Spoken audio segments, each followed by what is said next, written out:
Norm's good. If you ever seen him operate at field day, you'd know he's on top of things, man. So, Norm, are you prepared? I am. It's all yours, sir. I don't know about expert, but I have enjoyed playing with ham radio.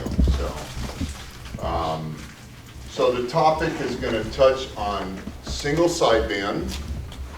So help me understand, how many of you have never been on a single sideband radio? Hands up high, please. So I'm going to be talking kind of to you guys. The others that have heard know much about stuff like noise and tuning, so we'll get into that. With field day coming up in the end of June, perhaps this is important for just casual DXing, talking to somebody in Africa or Europe or Asia. And if you're hardcore and you're chasing those and you want a book or a wall full of QSL cards, everybody know what a QSL card is? Anybody doesn't know, I'm happy to explain. New guys. So I make a radio contact with you. I get specific information, usually a call sign, your call sign, the date, the time, the band, and a signal report. How are you hearing me? I tell you how I heard you, and then we exchange cards. Thank you, David. And this middle bar has the information of my contact with you. And I post it to you or hand it to you, or now today electronically transfer it, Logbook of the World, or what's the other one? I don't know. EQSL. That one. That way we have a confirmation. So this confirms that you and I have talked. So if you're getting into HF sideband and you talk to somebody in it could be the US, or typically it's DX, overseas stations, they're gonna want a card from you, or they likely will want a card from you. So this is another expense, and you can Google how to make them, where to get them printed, how to do all that, but it's just a form of saying, I've talked to you, you know it, you can submit it for awards and whatever. Thank you, David, that was very timely. So, I'm not an expert, but I will say I've got some experience. I grew up in Peru, and ham radio was part of growing up in Peru as a missionary. Ham radio operators operated a service so that folks without radios could talk to loved ones in the US. Anything from happy birthday. I asked my father-in-law for permission to marry his daughter over a ham radio. I'm coming home because mom's in the hospital or dying. Here's my flight information, stuff like this. And you know, think I graduated from high school in '79, telex in the middle of the jungles of Peru, and costs for telephone calls, even if we had a landline all the way out there. So it was a great way. So my first ham radio call sign was actually a Peruvian call sign, KO4CB. Tried to get my license in the US, failed the test. This was back when you had to do Morse code. I'm not a Morse code operator. I have one Morse code connection in my logbook, and I cheated. I used a VHF radio through a Russian satellite and talked to a guy. The signal came down on 10 meters, and I heard him on my 2-meter radio. So, operating in Peru, and then God took Kathy and I to Papua New Guinea in '91. We served there for 18 years.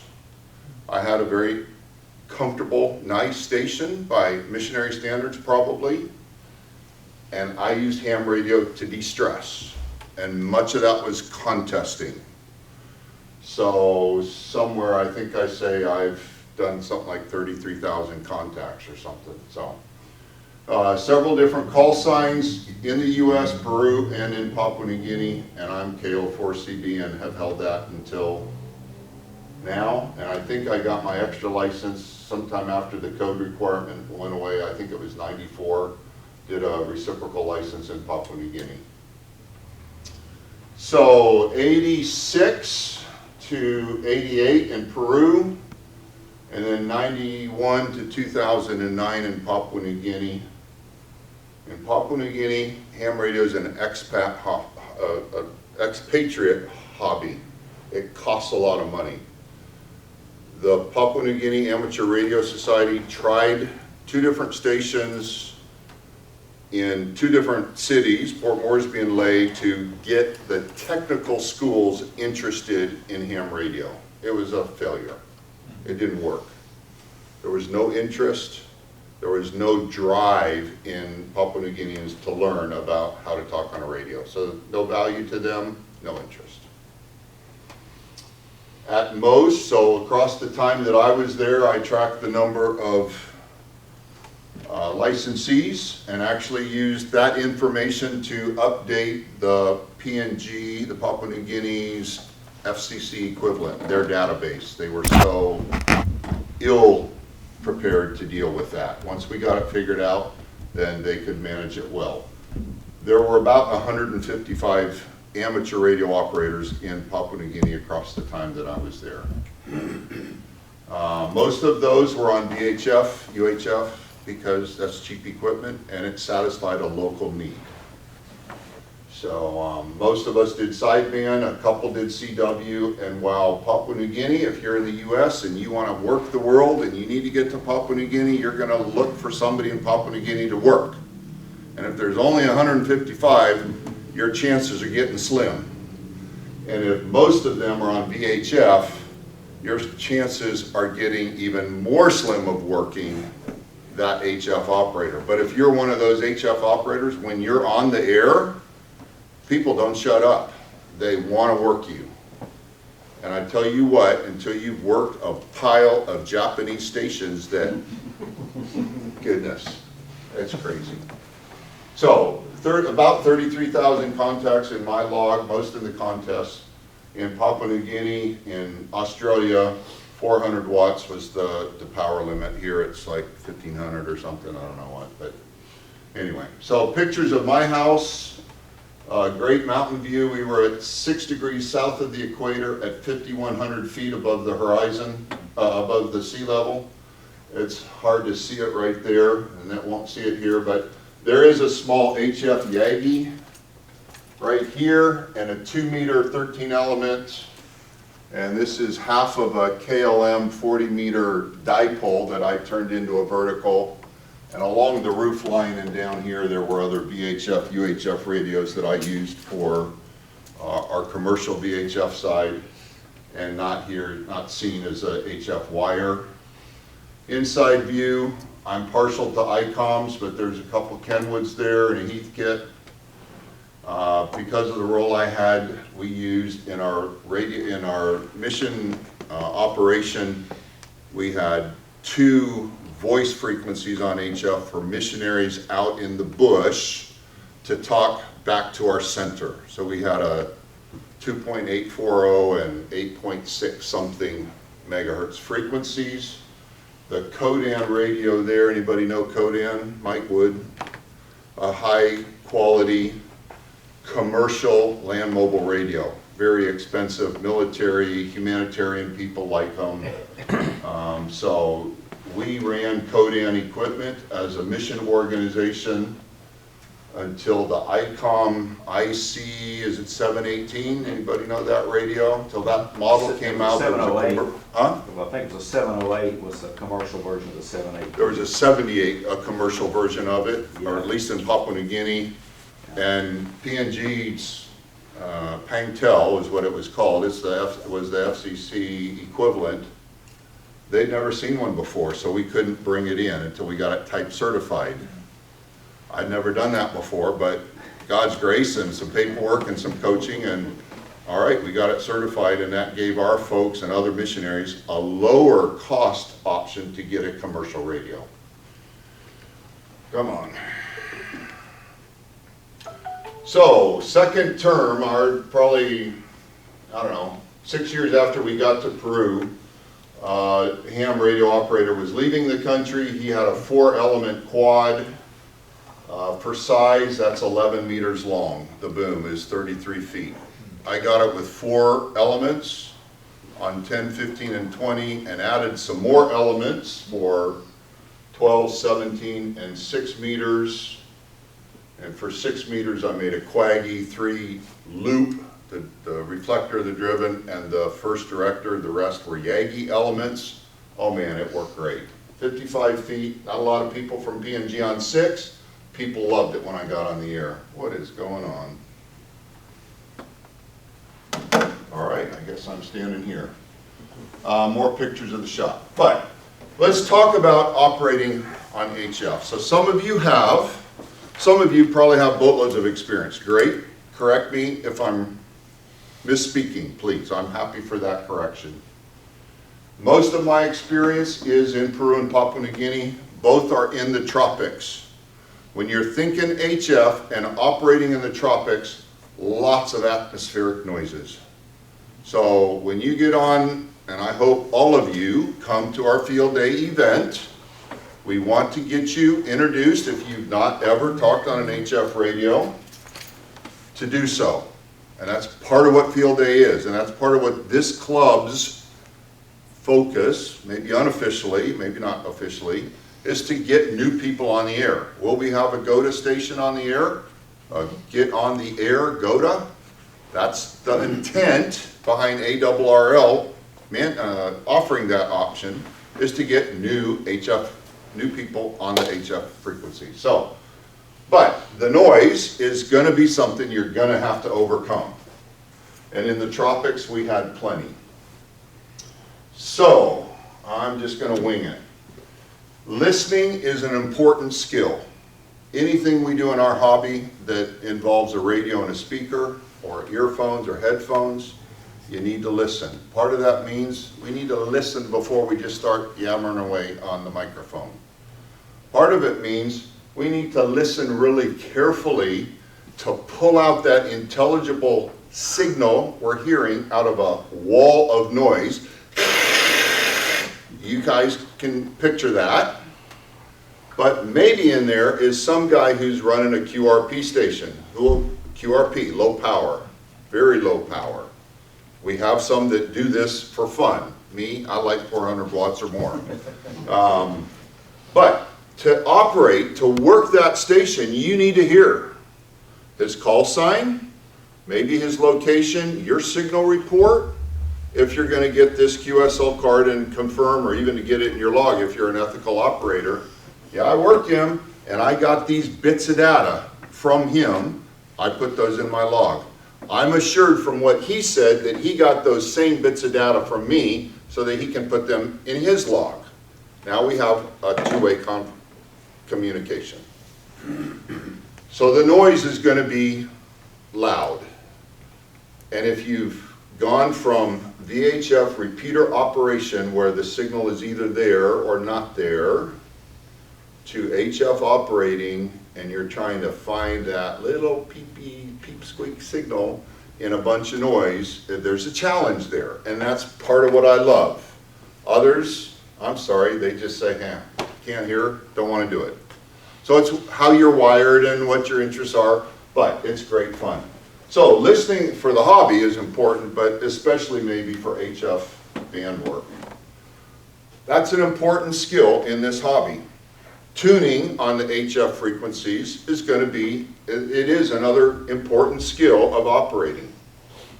You've got to hear a signal or a whisper of a signal in the noise, and it may be within the passband of your filter, but it's still not intelligible to you. You still couldn't pick up information. So now you're doing more tuning, and you're going backwards and forwards over where you think that operator is operating, so you can pull that noise out and make it into intelligible noise, a signal that you can understand. In field day, in DXing and contesting, there's really, I see, others see, two ways of operating. You can do this first one, lower point, search and pounce. I'm tuning. Oh, here's somebody, I can work him. So I stop and I try and tune him in, and I give him my call sign, and maybe I throw out my call sign again, and maybe I do it again. But if there's 10, 20 in a big DX operation, 50, 100 stations, all trying to work that one station, and they're all on this frequency, man, it's a lot of noise. So, searching and pouncing, you will spend, if that's the way you operate, and that's fine, you will spend a lot of time tuning and not a lot of time talking. The other way, and if you can, it's a great way to do it. 400 watts helps, a big antenna helps, but if you can run the frequency, you are the big dog on that frequency, people come to you. You're not wasting time, my perspective, spinning the knob, trying to tune somebody in. You own that frequency. People are coming to you, you work them, they go away, more people come, and you're just spitting out your call sign. In field day, what are we, 2A, 3A, North Carolina, you will get so sick and tired of saying, what are we? 4 hours. Okay, whatever our call sign, 3A, North Carolina. If you do that in most of the international contests, an individual operator can run something like 36 hours out of a 48-hour contest. Try doing that 2,000 times in that time frame. So it is fun, I love it, but it may not be for everybody. Operating experience helps develop the ear to hear that little signal and think, oh, there is somebody there, and tune them in. Some clues that somebody is out there that you may want to work to might be a funny accent. He's talking English, but man, it's not Commonwealth English, and it's certainly not Southern. He's from England, or maybe he's Ukrainian and he's learned English, or whatever. So that's an indicator that there's a signal out there. Let's see if we can fine tune and keep working it down until we can understand it. A fluttery signal was a clue that something was happening ionospheric, is that the right word? Something's happening. We're getting a signal from a long way away, and it's not a solid signal, it kind of wavers in its volume and its clarity. Oh, that adds a bit more excitement to trying to understand what that intelligible signal is. In field day, you will hear, I presume, many people trying to work a particular station. There are some ways to approach how you can work on it. Presumably, we're going to be running up to 100 watts. We're going to have dipole antennas. They're not going to be super high. So we're going to have to look at other ways that build our advantage to work that station rather than brute force or brute power. Big antennas, big power. When you come across stations that are all trying to work that one station, you could do a couple of things. You could say, man, my little signal isn't going to get through this pile up, this group of people that are all making noise on this single frequency. I'm going to come back later. You write the call sign down on a piece of paper, and you keep spinning the tuning knob and keep moving up or down the frequency. That's a legitimate option. I personally would probably throw my name out, my call sign out a couple of times just to see. Can he hear me? But some of the things I would do is this tail ending. I would be listening, and if Chris was operating the station I wanted to get to, I might, as soon as he said, do I need to know? Okay. As soon as he said, thank you, 73, bye, good luck, whatever, I want to be the first person to get my call sign in there. I might try that 3, 4, or 5 overs, attempts. If I didn't win, I'd step back and I'd be listening. Who is that operator calling? Because probably I'm hearing many, maybe most of the stations that are calling him. And if I can identify that the previous conversation ends, there's 2 or 3 breaths, and then he picks the call sign of the guy that calls then, all right, I'm not going to be tail ending, I'm going to take 2 or 3 breaths. KO4CB, and just see if my timing and assessment of the timing he's using is accurate. Can I sneak my call sign in there? Another trick, maybe not so useful in field day, but in contesting and DX where the pileups are expected, the operator that's being sought after is going to say, I'm listening up. So he's transmitting on 14.210, but he's listening up 5. So his receiver is set at 14.215. He's not down where everybody's calling him, and he will occasionally throw out, this is P29NB, I'm listening up. Okay, so he's not listening where I'm hearing him. I tune up 5, 6, 10, and see who's calling him and listening to him working whoever he's working. And if I'm listening up and hearing that guy or gal and the operator that we're all looking for talking together, I know I found his listening frequency. So my next transmission is going to be on that listening frequency, his listening frequency, while I'm listening to him on the lower frequency. Does that make sense? That's probably not something we'll see in field day. At least I've not seen it. Chris just shook his head.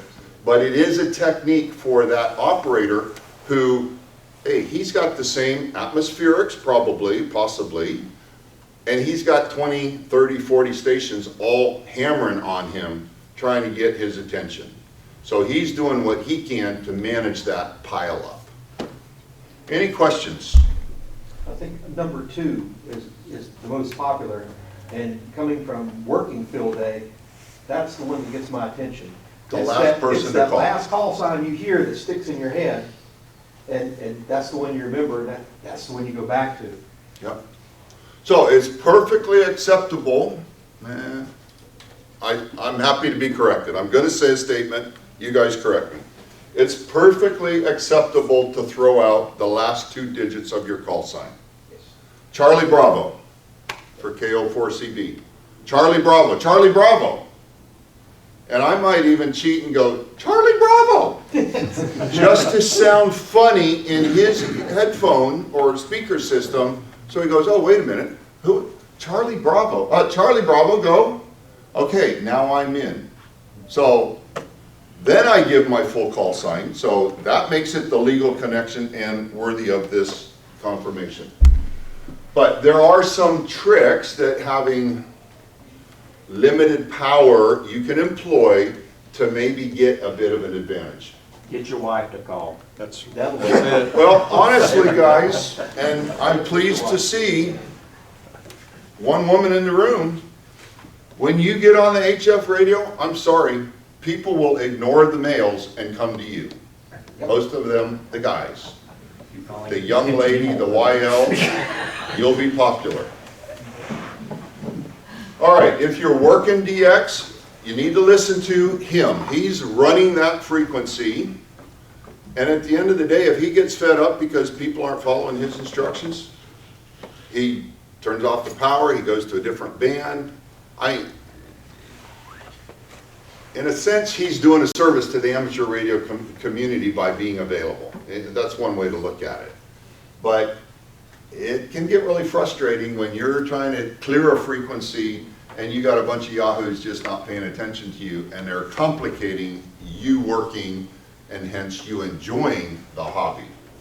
So if he says listening up or listening down, or what about this? CQ Europe. Does he want to hear KO4CB? Not at all. And he may screw up the courage and say, KO4CB, I'm calling Europe, shut up. Or comments to that effect. And if I'm going to be an ethical operator, he's in conversations. He clearly doesn't want to talk to me, and I'm just interference to him. I should move on. Literally, I should move on. So follow their instructions. If you hear comments about a DX manager, that's probably, I don't know, Chris, I don't know who else listens really a lot on HF. in the old days, when I wanted, where's that card, David? When I wanted to set up and get a lot of cards, and I was tracking DXCC, which is an award, thank you, I wanted these cards coming to me. Maybe indirectly, because people didn't want to spend money. Where's Papua New Guinea? I don't know. But I know that the ARRL has, or had at the time, a 4-section QSL bureau. I'll just send Beasley's card to ARRL, I think it's in Maryland somewhere maybe, I don't know. And they'll collect the cards, and then every now and then Beasley sends an envelope, postpaid, and they send all of my cards to me. But it used to be, I had a DX manager, a guy that volunteered to receive my log, receive a bunch of these cards from all over the world, match these cards to my logs, and he kept track of my awards and where I needed to work and who I needed to talk to. But now with the onslaught of the 2 electronic systems, it's much easier probably to do it this way. I haven't been on the HF bands in contest or DX mode to know if DX manager's even a thing now. If anybody knows, I'm happy to hear. But that used to be, and that served me very well when I was in Papua New Guinea. I still see them listed, okay? Do you? Okay. So it's an easy way for people to send cards to get them to the right person, and it's often not the operator you talk to dealing with the cards and checking them off of the spreadsheet or whatever. And I don't know what that's doing. All right, so Chris, do we have a time constraint? Go ahead. Those of you that haven't worked HF, your conversation, your QSO as we'd say, or as CW operators would use and the HF voice operators plagiarize, probably, well, it would be a little bit different than what you hear on a repeater. So yes, we want to know who we're talking to by call sign and probably by name. So a typical HF exchange, somebody, I'll say in the US to some DX station, would look very much like this. The DX station is saying, this is VK4PL calling CQ, US only. So Europe, you're not wanted. Japan, shut up, sit down. I'm calling the US. Maybe it's because of the way the band is shaped up. US is strong. It may be that Paul is trying to get a specific county in the US, and by calling anybody in the US, he's trying to get people on his band so people stop by and listen, and hopefully he'll work Union County because he needs Union County.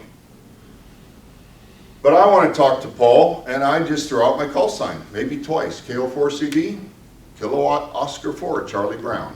He goes, hey Norm, KO4CB, you're 5'9". That's how he's hearing me. Morse code uses a 3, 599, or something similar. I don't, Kevin's the person to talk to in the room about Morse code CW contacts. But for me, I'd be really happy to work Australia and get a 5'9" signal report. I say to him, I'm looking at my my signal meter on my radio, and he's up pretty close to 9, might be over. I say, Paul, thank you, you're 5'9" as well. Thank you, enjoyed talking to you, 73. That's the end of the conversation. It can be. Or because I know Paul from Papua New Guinea and then Australia, I'd want to catch up with him, and I'd just carry on a conversation. We're friends. We're just, instead of a phone, we're using radio as the medium. So that would be a typical kind of an HF conversation. Typical domestic. You might say CQ, CQ, CQ, this is your call sign, and you might give your call sign several times. Someone hears you and responds, good afternoon, this is Joe, his call sign, his location, and he might say something like, the weather here is fine, it's 70 degrees here. And you say, hi George, or who? Joe. Hi George, my name's George, I'm in Monroe, North Carolina, that's east of Charlotte. My radio is an ICOM something, my antenna is a something. I'm running so much power something, and you just have a radio conversation.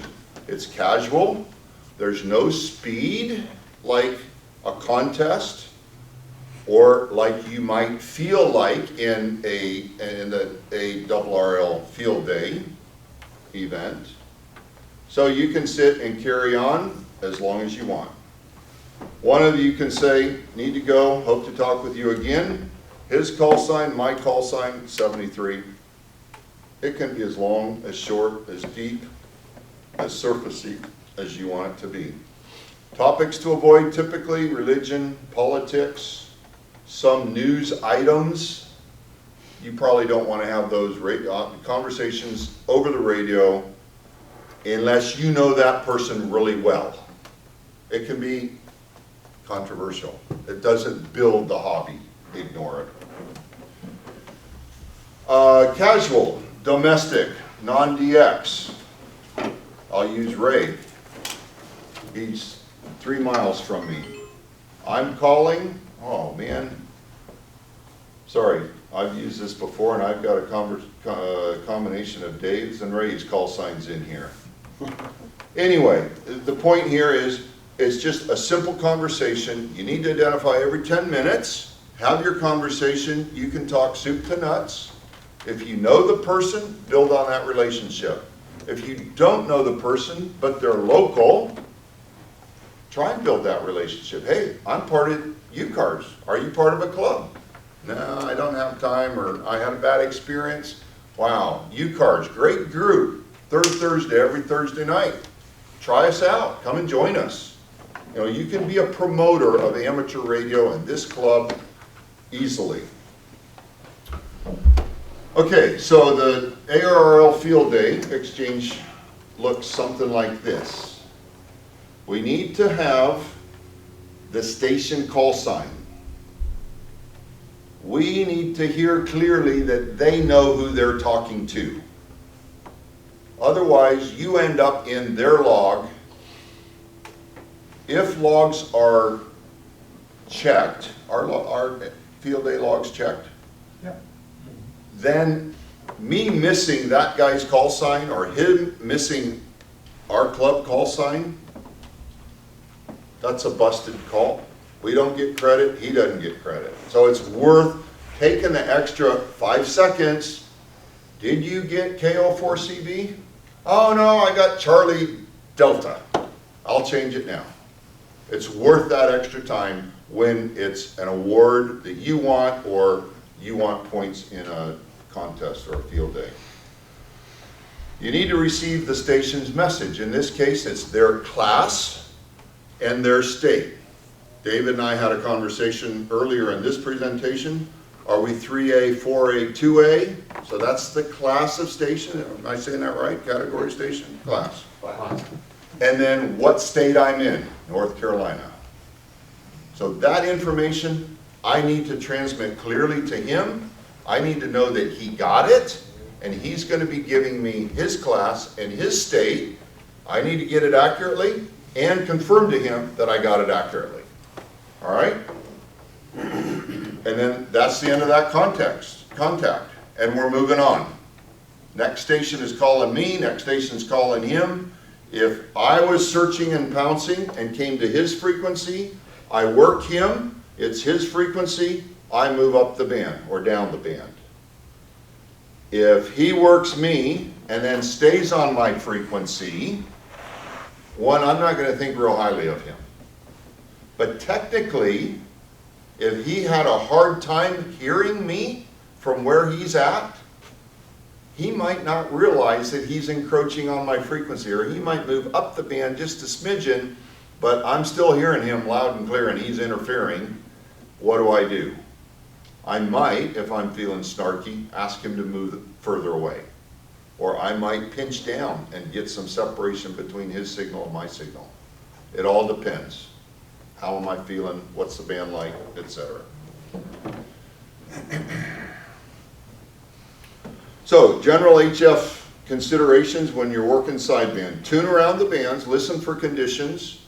If you're really getting serious, check out solar cycle, propagation, or you want to work, what bands are open. There are websites that'll help you. If you subscribe to QST, there's a propagation article and some helps there. Expect HF operations to be very, very noisy. I use headphones. I wear hearing aids most of the time, but I use headphones because I like the noise that I want to focus on right here, not coming from a speaker with conversations here and somebody laughing over there and traffic going by out there. So I typically do wear a headset. Even before calling, you're going to want to confirm that your radio is properly set up. Am I in sideband, upper sideband, lower sideband mode? Is the radio and the antenna, are they communicating well? Do I have a tuner or something so that I know as much power of the radio is sent into the antenna, as much of that power is getting out of the antenna? It is very appropriate, I'll say ethical, to ask, is this frequency in use? I would encourage all of us, you might hear, I would hope you would hear me often in field day. If I'm trying to set up on a frequency and own or run that frequency, ask, is this frequency in use? KO4CB, is this frequency in use? 14.210. Trying to get an understanding, if I'm pinching on somebody else, I'm happy to move. But if not, wow, it sounds really clear to me, I want to park here. So consider doing that. We've talked about what you can talk about. There's a number of articles on operating ethics, especially in the contesting world. Probably a lack of ethics was what drove the decision for contest host organizations to look at logs very carefully. David, we're going to supply computers, I assume, with logging program. We'll have logging for field day. We'll probably have some brief instructions on that, if not a whole presentation. That is a super helpful way to log who you've worked and who you haven't worked. So you start typing in the call sign that you're hearing and thinking about working. What's your call sign? KO what for? ZEQ. So I'd start typing in KO4 and it tells me you've worked these stations, so listen for the last bit that's not lit up or highlighted and then narrow it down.